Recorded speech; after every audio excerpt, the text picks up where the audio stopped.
Ètica, reflexió.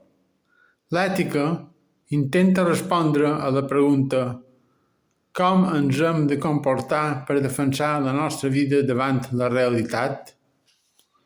Una manera de respondre a aquesta pregunta és demanar-se què és la realitat? La realitat és diferent segons sigui el sentit en què la percebem. Segons la percebem en la vista, l'oïda, el tacte, l'olfacte o el gust. Des de la perspectiva del sentit de la vista, la realitat és una combinació de taques de colors. Hem d'acceptar les combinacions que no podem triar. Què importa si no podem triar una combinació o una altra?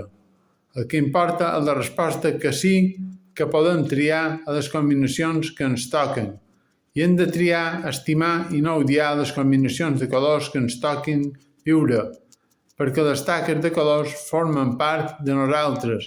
Si les estimam, ens estimam, i si les odiem, ens odiem. Si ens estimam, defensam la nostra vida. Si ens odiem, la destruïm. El que hem dit per a la vista és vàlid també per a tot allò imaginari. Però què passa quan passam de la vista al tacte? Què passa quan ens toquen sensacions tàctils molt doloroses? Què passa si no només veiem qualcú que ens insulta o ens fa mala cara, sinó que veiem qualcú que, per exemple, ens pega amb un garrot o veiem qualque cosa que impacta el nostre cos? En aquest cas, ens hem de defensar o al manco esquivar els cops, perquè així és la millor manera d'estimar-nos a nosaltres mateixos i així defensar la nostra vida.